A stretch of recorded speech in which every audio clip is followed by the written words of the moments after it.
Welcome to the Sunspice Wisdom Show, Sarah. Thank you. Thank you. It's nice to be here. Yes. And for those of you who have never, ever watched this in your entire life, which is all of you, because this is the very first one, this is where I gain wisdom on other people's stories of all kinds, traumas, triumphs. My husband's leaving because he knows I don't like when he watches me. Yeah. Yeah. Awesome. This is the best test ever. Best test is the stress test. The stress test. I know. I was sitting here and I haven't talked in a long time, because I went into my little cocoon with motherhood. And I realized I was sitting and I was like, man, I really have to poop. And I think it's because, how when you get stressed out, they say it's like your nervous system just throws everything on the back burner. It's just I'm really scared right now. And then I have to tell myself, you're okay. You're not going to die. Nothing's chasing you. Anyways, so what a way to sympathetic nervous system response. What a way to start a show. All right. Hi. This is so funny. I haven't seen you. By the way, you're actually very far away from me because the screen is 6 feet away. So I'm like, hi, Sarah, as I talk to you. Oh, you're super close. You're tiny, but you've always been tiny compared to me. Oh, look at you. Always been my little sis. Oh, stop it. Look at that blonde hair and that red shirt coming on fiery tonight. Blonde hair, getting less blonde as quarantine continues. COVID hair. That COVID highlight. Did you do it yourself?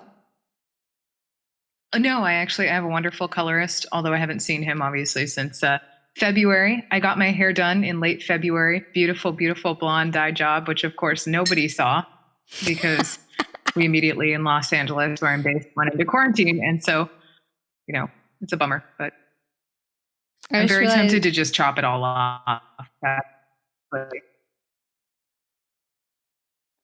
You just really slowed down, lost your connection for a minute. Hopefully you come back. Oh, you're back. But it was perfect because it was back. Okay. Yeah, I got my hair colored too, actually, but I got it done after COVID. It was I've made a new, Shauna, who did my hair for my wedding. She might be, she's finally about to move to the island, and she was on island a couple months ago. She did mine. It looks beautiful. Thanks. It's so funny. I feel like COVID was really good because I had to get ready was a whole process again when things started opening back up, and I was like, oh, I can go to someplace other than the grocery store. Maybe I should put some blush on, before I was just, but you had Zoom calls, didn't you? I did. So I've actually been working remote for 6.5 years. So I've gotten very used to the Donald Duck approach where you put on your hat and your shirt and the bottom, there's just nothing happening at all. Nice. But the top looks super fancy at all times, just in case. I've got my little boy shorts on right now. Up top is very business.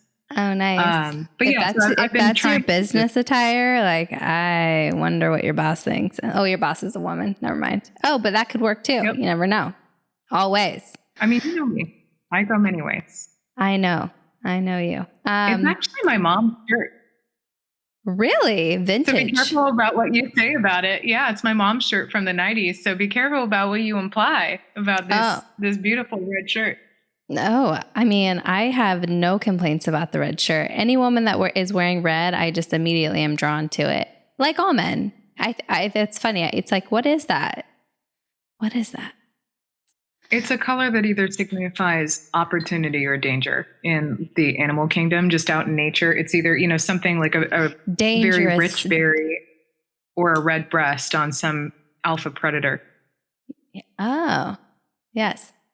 Huh. Interesting. Well, I always associate the color red to the chakra, the root chakra. And so I'm always thinking like stability, safety, and security. But it's kind of deceiving. Do you want to know something that's really funny? What? I just realized I super did not intentionally do this. I just opened your card of the stuff that you sent me at my desk, and I still have like a little packet of root right here. I have my power. That's the vintage label. Oh, is it? It is. Oh, we have new labels. You better save that. Sorry, I can't sign it. You have to come see me. I would love to.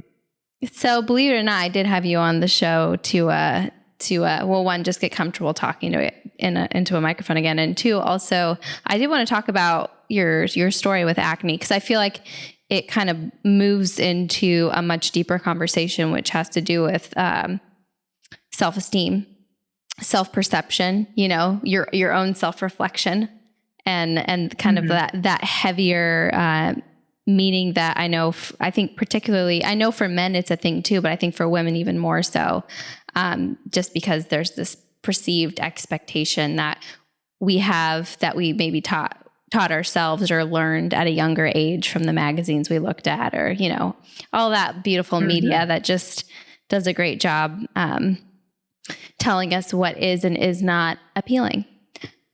So it's even been interesting to see how much the perception of having acne has changed from like when I was a little kid and, what was in beauty magazines to even what's happening like in the beauty industry now. So it's definitely, a wide ranging topic that has affected so many generations, albeit in very, very different ways, depending on when they were born and, when they're coming up and what beauty standards are like. Yeah. I mean, I guess, what is your poor story, Sarah? What was when did it come in? My POR. PORE. I was like, my sad tale of woe. I mean, I'll be honest, it was very hard. So, even though it doesn't necessarily look like it now, granted, Zoom is not, especially my, video that I'm using right now, is not the most high definition, which is very nice. But I had very serious acne from the time that I was really young, even up through my early 20s. It's pockmarked my skin. So I still have some of the vestiges of, those skin issues from when I was very young. It's not just, the acne itself, but it does leave lasting scars. Yeah. And so my acne story, Oh, sorry. I think you cut out a little bit. What age did you first experience that? When did it start? Oh man. Probably when I was in like 3rd or 4th grade. It was very young. I in all ways blossomed when I was very young. And so acne was one of the ways that my body decided to, veer into adolescence.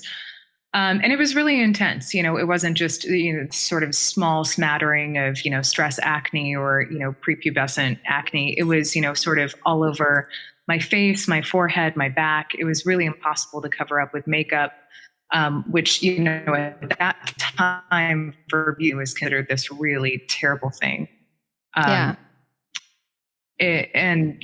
Nicknames like pizza face would come up, or, just like really, really terrible things. I think the early 2000s, not to date myself, were a very, very rough time for anybody that didn't fit model beauty standards, which was a very thin, very blonde porcelain skin. And I was very much not that. So it's funny that you're saying that, because I'm literally staring at a beautiful thin blonde porcelain skin woman right now. So I've got some thickness. Well, not very thin, but I would say fit. Fit.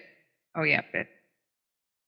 Yeah. But yeah, things do change, and like anything else, acne cycles throughout people's lives. I mean, I am sort of curious to see if I'm going to be, menopausal acne. I know that, many people suffer adult acne, especially not on the face. I mean, we so commonly think of it as living, just in this place where we all look and sort of, where you can see it. Yeah. But I mean, it's so many other places too. Like I would get acne in very strange places, which of course was like uncomfortable to lie down on or sit on or, go Mm-hmm. swimming in. So, so yeah, I mean, that's the high and low of my acne story is it was very, very intense and very few remedies except for waiting and hoping for my hormones to balance out really did anything meaningful. Yeah. Yeah. Did you notice any sort of a spike when, like, at certain times in your life, or related to, I know with menstrual cycles in particular, acne seems like, for me, I didn't have intense acne, but I actually have more acne now in my life than I ever had, which is interesting. And Yeah. I think it's actually because I'm coming out of, postpartum and that whole process of coming out and moving out of being in the maternity and moving into the womanhood again. And so it like pops up on my skin. But as I was growing up, it was only the occasional thing that would always come kind of right around my period. That increase, I think, of estrogen. And it was just like, whoa, my body would freak out. But, Yeah. I was just curious if that was a play for you, or if it was just this constant thing that, it didn't, like, I didn't know if there. Pretty constant when I was a kid, at least. I'm trying to think if I still had it when I met you, because I was, I think, 22 or so when I met you. Mm-hmm. And it was a very stressful period in my life, to be sure, as well. At least, that first period when we met, I was working a lot and didn't have a lot of money. I was, a young college grad in a very stressful economic environment following the 2008 bank crash. So at that point, I would have expected to get some of the stress acne, but that actually didn't seem to come into play. My body found other ways to metabolize stress. For me, it seems like it's always been hormonal. I come from a family that has, a lot of hormones on one side. My mom's side of the family is very busty, very early development. My dad's side of the family is very sort of hormonally imbalanced. So you get a lot of hormones in poor balance, and that manifests as acne quite often. Yeah. Would you attribute any of your acne to, like, your diet habits or your lifestyle habits, or do you think it was purely genetic, or maybe a combination of both? I think a combination. I think, like anything else, acne tends to be symptomatic of something else that's going on within the body. I mean, for me, never having been diagnosed, but again, from hormonal issues, which then also contributed to, bad habits like eating a lot of candy, being very sugar motivated, which obviously does horrible things for your skin. I mean, your skin is your largest organ. So you think if you're putting all these terrible things into your body, it's going to come out. It's going to come out in one way. Yeah. Quite literally. Yeah. So, yeah, I mean, I think they're all sort of intertwined, but, I can see sort of a common root cause to all those. Eating definitely did not. Yeah. Do you, and I find this an interesting, I just think about my own process of, like, because when I increase my sugar is when I start breaking out my skin. Always. It's like the number one thing. But the funny thing is when I'm stressed out, I'll usually get like one pimple. And then the stress seems to move me into a place where I'm like, oh, well, now I just want to, like, cope with my stress. So then I go and I'll grab something sweet. And then all of a sudden the next day I'm like, pop, pop, pop, pop. I'm like, damn it. Yep. It's just, it can be a little bit of it's like a vicious cycle. Yeah, it's a vicious cycle. I mean, were you aware of that? Like, I guess, my mom never gave me this sort of self-awareness. And it's only been in recent years that I've really kind of become more in tune with my body. And in that way, before I felt like I was just, like, running around. I had no idea. I'm just like, I have pimples. That sucks. I feel shitty about myself. Blah, blah, blah. I would assume with your case, it was way more intense than mine, because mine was only once a month, whereas yours seemed to have been more intense. So my curiosity is just I guess, did you have this sort of awareness, or if you didn't, when did you move into being more aware of kind of what these external, or I guess internal, influences were doing, i.e. what you eat and your hormones? It took me decades, I think, is probably the best order of magnitude of time to figure out how my body operated, just because, especially with, like, hormonal fluctuations, there's so much change when you're in young development. So you can sort of think that you're getting your bearings on how your body works. And then you move out of pubescence and you're into a completely different cycle. Or if you're a woman, then you go on hormones and you may try several different kinds of hormones. And it took me a really long time to figure out exactly what the stimuluses that my body was responding to were and how to start looking for the hallmarks of why my body would manifest these like physical symptoms in a certain way. So like can I you have give super me, sweaty hands. Huh? Oh yeah. I was just like, can you give me an example? Oh, hell yeah. I can give you all the examples. Yeah, I mean, I gain weight very easily. I'm super sugar craving-y to the point that like I even still sleep eat when I'm stressed sometimes. I will get breakouts and I have really tight hips. And it's taken me a long time just being really aware of what I put into my body and how I exercise and sort of flush myself out, so to speak, because that is what acne is, more or less. It's your body trying to push things out through your pores. Yep. And now instead I'll do something like, go for a really long bike ride and get like a nice clean sweat going on and, come home and shower and I feel great and my skin's looking better than ever, even though I have to wear a mask when I go bike ride, or hike or do whatever. It's just really learning how to teach your body to get into these rhythms that it knows how to reset itself and that it becomes quite resilient because it knows what it's responding to. Yeah. Which I know is not super scientific, but intuitively that is how I think about my body now. Yeah. Yeah. Did you get a text message just now? I did, I think from your husband. Ooh. Oh, really? That's amazing. What did he say? Ooh, he says, ask Ash about this photo, which is beautiful. What is this photo? Why haven't I seen it yet? I don't know what photo that he's talking about. Your eyes look incredibly blue. You're like holding, I can show you. I don't know if it's like secret marketing materials that haven't been launched yet, but it's essentially you like holding a cup of coffee and staring out, sitting in like a blue bralette and a white sweater. Oh yeah, we just did a photo shoot for Sunspice and just for myself as like, coming out as a woman.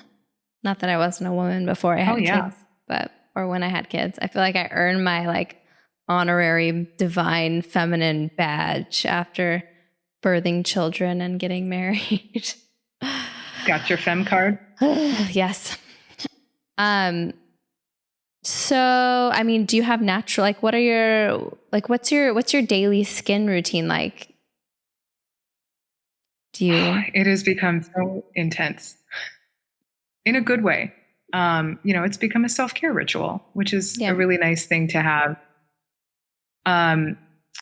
So there are a number of different like trends and things that are happening on Instagram these days, which I find sort of interesting. So like there's one called glass skin, which is a Korean trend that you'll wash your face several times and then you apply 7 layers of toner, which I found works really well for my skin. I know it sounds like super over the top and then you put a heavy moisturizer on from there, but it gives your skin. Wow. I mean, that's a long time it's a lot of toner and a long, long time doing that. What kind of toner is this? I'm going to take notes. I actually am super simple. I use witch hazel that I buy at my local opportunity. And yeah, I don't even know if it's like a specific beauty toner. It's just, standard witch hazel from my pharmacy department. And I pat that on into my skin and I do 7 different rounds of it. I only do that like once or twice a week, but it does help it like all absorb in, especially because, I'm in my early 30s now and I do have skin that's starting to get older. And so it's nice to like give it the time that it needs to really let everything soak in. Mm-hmm. And witch hazel just kind of maintains, like, does it help to bring out the stuff that's within the pores and kind of like push it out or pull it out or control oil? I mean, I mean, at one point I read something on witch hazel, but I don't remember the specifics. I think oh God, Ash, this is actually really funny. I want to say that I bought this because I read it on one of your blog posts. This sounds like super ass kissing right now, and I don't mean that. But I was using like a more traditional toner. Yeah. Well, I like think I from have witch Sephora. hazel in my toner too, but I don't, and I know Yeah. apple cider vinegar is good for like bacteria in the oils in the pores, but I didn't know if witch hazel was like a similar thing.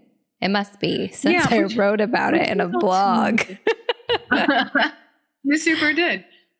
Witch hazel seems to be a little less drying than apple cider vinegar, which I've also used in the past. Usually I water that down, but essentially now my skincare routine is to, I use a cleanser. I use a cleanser with squalene oil in it.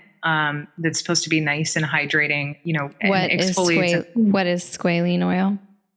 Squalene oil is, let me Google that real quick. I have a bunch of things with squalene oil, and honestly, I couldn't tell you what it is. I just know that it's something that has worked. My super well gut for is me. that it's oil excreted from a squid. Like that's what my brain immediately thought of that. We're going to look this up real quick. It's probably a seed, right? What is squalene oil? What is pure squalene oil? Oh my God. It's an oil naturally found within human sebum. That sounds gross. But it looks like they usually create it. So it's something that is, you know, emulating what is naturally found in your skin, but it sounds like they're using plant sources to make, you know, a version of that. And the reason why I use it, I'm very intuitive. Wait, I'm sorry. Is it plant sourced or is this from humans? I'm okay. Not using anything that is extracted from a human for my own body. Not yet. Transhumanism 2047. We'll see. It'll be normal. It will be. I mean, even now with stem cells, like there's always certain things where organ donors and things like that. Obviously with skincare, that's not the degree of severity I want to take. But so I just tend to sort of go with what works. I try a lot of different things in squalene oil, rose. There have been a few things that I've noticed have just really meshed well with my skin. So I buy things that have those components in it. So I use a squalene cleanser, and then I exfoliate like 2 or 3 times a week with a nice little salt scrub wash. And then I do my toner every night. And I've started using a retinol as well, which has been super important for my aging routine, just because it does seem to maintain the just the balance and luster and tone of my skin as I start to get those nice little fine wrinkles. Yes. I know, it's funny. I was always, I giggle at myself now because when I was like 21, I was telling people that like, you know, it's just all about what you eat and, you know, just use these natural moisturizers and cleansers and, you know, and I'm just realizing like, no, that was just 21. That was skin at 21. It's different. And now it's all about, I'm like going back and I'm like, what was I talking about and praising about back then? I'm realizing that some of it was true. And then other parts were like, well, that was just because you hadn't had 2 kids and gone through extreme hormonal imbalances and dry skin. Yeah. That's what makes shows like this important, though, where you do go around and talk to other people about their stories, because, you know, at 21, you only know what a 21-year-old knows. And, you know, I've got a couple of years on you and we've both had very different life experiences. I've never been a mom. So I'll probably call you and be like, Ashley, I had a kid. My skin's doing weird stuff. What do I do with it? Because you just don't know until you've lived it. So you might as well talk to people who do. Yeah. Well, it's been funny because after quitting breastfeeding with William, he's now 3. It was like, we're done here, 3 years old. And so I quit and I was so happy. It was like, woo, freedom. And then like my face just started breaking out and it felt like anytime I would like veer off a like more strict diet, immediately it would show the next morning. It was just like, seriously, like that's so quick. You know, I feel like I could get away with more for some reason. I don't know what it was. The prolactin, probably, that hormone that was protecting me. Well, it's fascinating. So from I mean, pizza face, that's tough. Oh yeah. Yeah. Yeah. And was it from boys, girls, both boys and girls? Yeah, it was a mixed pizza food, like early 2000s teenage boy thing to say. Like that mostly came from boys, but the overall stigma and sort of teasing came from both sides, certainly. Mm-hmm. Fortunately, I wound up going to an arts high school where there was a lot more inclusivity. There were kids that were still, non-traditional jocks and reconciling with their sexuality. A lot of kids that were in the LGBT community that were figuring that out. A lot of kids who are overweight. So it was just generally a more accepting place than sort of my traditional middle school. And from what it sounds like, the other high schools that I would have gone to. Mm-hmm. But yeah, even still, it was rough. And I had a very long runway towards feeling sexually appealing in any sort of way, like even through my mid-20s. It was well after the acne left, that feeling of like, I'm not good enough, I'm not pretty enough. The thing that people are staring at all the time is, marred way was really challenging to overcome. Do you finally did it though? Yeah. Do you think that it was more true just that you had acne and that therefore you didn't think you were appealing? Or do you think that because you had acne, your mindset was as if you potentially weren't as appealing, therefore you didn't attract? I'm just curious what your opinion of yourself was now that in retrospect that you can look back. Yeah, I mean, it's hard to say because, again, I do think that we're in very different environments. I think that maybe if you were to ask a teenager now how they feel, that it seems like their beauty standards are a lot more accepting. You're seeing a lot more representation, even in mainstream media, of people with like varying skin conditions or disabilities or of different body types. So if you were to ask somebody now, I would be actually really curious to know, feel, personally less than beautiful, or is it really just that treatment? For me, it was a bit of both. Yeah.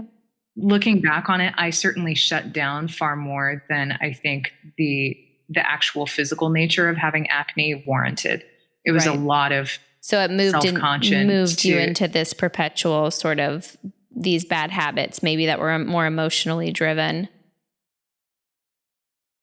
Yeah, I definitely didn't go out a lot with friends because I wasn't invited out. I was also really overweight too, which was fairly isolating in Orange County around the time that TV show came on the air, where everybody's supposed to look a certain way, and juicy sweatpants, like just beautiful model-esque people, and I so was not that. I definitely had more of my Midwestern roots of being a little bit sturdier, stockier. So. It was really challenging a long time. What did it teach you? It probably led me to a love for theater, more so than I would have had just independently, because theater is so about becoming somebody else. And I mean, there's also a great distance between you and your audience as well, where acne becomes this, infinitesimally small problem or barrier between connecting with someone. And I mean, it's also just about mask wearing in general. So there are times when my face would literally be obscured, either with makeup or with masks, which was a very sort of hiding in plain sight comfort.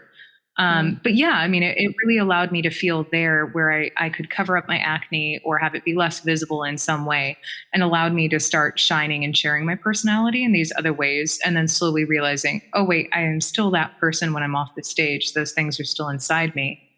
Maybe it doesn't matter so much if, this acne on my face is still present. Right. It also just really taught me to listen to my body too. And to like really hone in on, why am I breaking out? What am I eating? What do I actually want? And to really slow down and just take stock of everything, because there's so many moving pieces that you have to go slow to figure out exactly, why am I breaking out in this way? What is this manifesting? Right. You're just like, oh, carbohydrates totally mess you up, Like that's been my experience, and from the research I did, it was like it's like the hardest habit, because I love my bread. I love my I mean, I love potatoes. I love these comfort foods. Oh, they're so good. They're just the best, and I feel like, I feel like it's totally fine. I mean, there's nothing wrong with carbs. They're essential, but I think it's just like that on top of the stress of work and the stress of, whatever it is that's going on in your life. And then on top of it, you throw that guy in and you're just like, oh, Well, it's different people have different bodies and different, triggers and things like that. So I know when I stopped eating carbs, I've been able to find that like my body is really protein responsive. I've gotten so much stronger in the last couple of months just eating heavily with protein. And, with carbs specifically, my body both craves them, turns them into acne, and then causes these like crazy waves of blood sugar crashes and spikes that was really distracting throughout the day. Yeah. Which I'm assuming you would cure through maybe caffeine or something. If you like had a drop, then you would consume. I mean, that's what I would do, or I do. Yeah, caffeine and sugar. Caffeine in the morning and then sugar afterwards, just because I wouldn't be able to sleep if I had a coffee at 2 p.m. But I'm very much the impulse.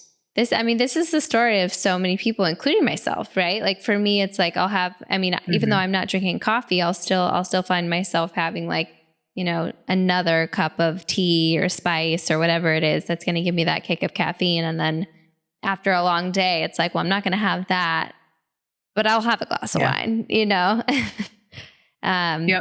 Yeah. But you just finding that balance, I think, can be really, really challenging, as long as it's not becoming like an every single night sort of thing. I seem to do okay. I have to just teeter-totter. Exactly. Where does it work? What's too high? What's too low?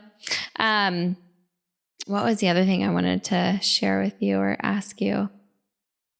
Apparently it's not that important, or it will come back. It'll come back up. It'll bubble up. Yeah. Yeah. Well, it's been fun chatting with you about this, because obviously I knew skin issues was something that you've dealt with in the past. But I don't think it's something that we've actually ever talked about. At that point, it was far enough in the past that I was sort of still in that phase of moving past having been a kid with acne and still trying to figure out, okay, well, now that acne is not a problem, who am I? So very much not talking about it or trying to allude to it. But yeah, it's something that shapes you for a long time. Not to overstate it. It sounds like this whole woe is me situation, but I really can't express I don't what think a shy, quiet person I was. Yeah. Because of it. Yeah. I think about, so I had this one experience where I was extremely stressed, and Ryan will tell you, after our bus trip, we went on that summer long bus trip with the kids where we were on the road. And I have a picture, I actually was just looking at it day before yesterday. My entire face broke out in like a hive acne. Just my whole face. And and I had never had that experience where it was covered and there was no hiding it. It was just like you were fully exposed. And at that point we were staying at a resort with a water park, and it's supposed to be like this like fun thing, and like you're around all these people, and I just wanted to hide. And I remember I hadn't been eating well. I was extremely exhausted, and I was so stressed and fed up with being in a bus with 3 other people for a month. It was literally at like the last 2 nights of our trip. And it all came to a halt. And that was the like conclusion of the trip. Yep. You will now, like you say, express it all out. And Ryan was just like, oh, expression, man, self-expression for good or for bad. Yeah. But it was humbling. It was very humbling. And I remember that feeling where I was like, oh God, I really skated by my adolescence. I had my own bag of lots of trauma, but, things that just really impact you, as we all do at that age. You were just so, impressionable. But at that moment I realized it was like, wow, that was not an issue at that time. And that would be really very, very, very challenging, because I realized in that moment how much I actually do pride myself on my physique and my face, which was an interesting, and it was good because it made me realize I needed to probably do a little bit more internal work and not care as much about that, It's very, that's something that I've really been struggling with, even, coming on this podcast and trying to figure out, well, how do I talk about acne? Like, it's not, something that should have all these negative implications. Cause I mean, frankly, that was my story. And I feel like so much of my childhood was shaped by being shy about these physical imperfections that I felt I had. But is that really like what I want to represent the experience of having acne, to a young teenage girl that might be listening to this? No, like, it's acne. And sometimes it's uncomfortable on your face. And, it's not the best experience to go through, but do I want you to feel like any person that has acne should then be saddled with some sort of, affliction of social isolation? Absolutely not. Yeah. Well, and the funny thing is as a person that never had it, the people that did, it wasn't a big thing. It was like, I remember there was one girl who had it really, really bad. And she had it really, really young. And it would probably would have been something similar to you. And well, one, I was always thinking, I was the crazy girl that was thinking, I wonder if I could help her, figure out how to fix it. I was like, how could I help her fix it? Which is like not my place to say. Happy I didn't go tell her that.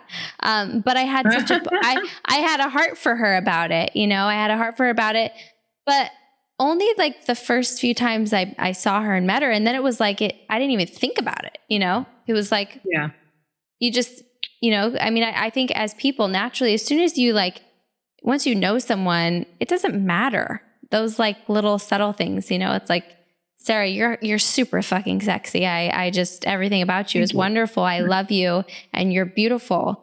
But I could give a damn if you showed up and you were like, you look the worst you had ever looked and you were in a, that's not what our relationship is about. And I think actually you find that most people, at least the good ones that I want to spend my time with, really don't care.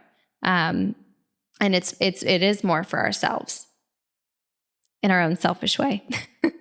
And really nice to see, as bad as the internet can be and as toxic as social media can be, to see that there are these good pockets where people are sharing like, just how to have a better mentality about the way that people look, how to be kinder, and, how to stand up to bullies. Because I think really all it takes is one bad apple, right? You get teased that one time as the person who has the acne, and it's something you're constantly using this coping mechanism of self-protection thereafter. Even for years, like I said, after the acne has actually resolved itself.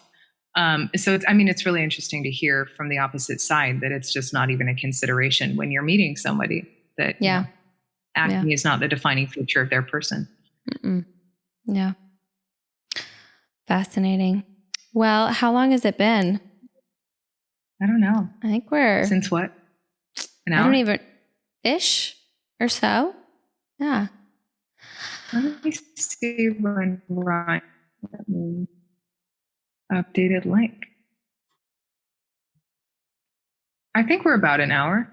Nice. We're at least like 45 minutes. Yeah. Well, it's been really nice. Well, one, just connecting with you because you're a dear friend who I miss you. I miss you too. I really want to come up and visit. I would love to come to Orcas and like just sit in Doe Bay and relax and catch up with you. I want to visit your shop. I know. That's what I want to do. We're in the shop, the Sunspice shop right now. Oh, you are? Yeah, it's just in the tea room. We've turned it into a podcast room because no one's sitting down and enjoying a tea in my shop right now. Dude, I love that. Ashley's Tea Room Talks. Hell yeah. Oh, that's nice. Ashley's Tea Room Talks. That's fun. We were going to do the show is going to be Sunspice Wisdom. Although Ryan was like, I don't really like it. I'm like, why? I like it. But Ashley's Tea Room Talks are fun. It will become what it shall become. We should probably wrap up, but it was really, really nice chatting with you. And one, I'm sorry that you went through all that, but at the same time, I'm not. because I know that it probably has, I'm sure it served its purpose for you. And you've clearly like taken some adversity and turned it into a wonderful thing. And the acting thing, piece of it, and how this ability to cope with it through channeling it through something that you're passionate about is pretty badass. Versus just curling up in a ball. Not that you didn't ever do that. We all do that at times when we face those challenges. But yeah, it's an impressive thing. And as someone that doesn't understand it, yeah, I just my heart goes out to you and little girl Sarah. I think little girl Sarah's doing okay. And just, to quickly cap that off too, I think maybe the most important lesson is you find the right people. I mean, that's kind of how I got through it, right? Is I found people like you or other individuals who are the ones that are worth being around, that don't care about small things like that. And not calling you a pizza face. Yeah, I would never. Yeah, leave those people by the roadside. I would never call you a pizza face. God. Only if I'm eating pizza. Like, that's fine. If I'm shoving pizza into my face, that's totally reasonable. But yeah, no, I do think it served its purpose in many, many ways. And I wouldn't say I wouldn't go back and change it, but it doesn't bother me. And I love who I am now. So awesome. Well, with that, I love you. Thank you for coming on the show. And I love you too. I'll see you soon when you get your butt up here to come and see me. I'm going to do my best. I got to keep feeding the people of San Francisco, but then I'll be up. Yes. Well, which that will be our next podcast. Yeah. Definitely. Feeding San Francisco. Sure thing. All right. Oh yeah. Okay. All right. I love you. Bye. I love you too. Good night. Good night.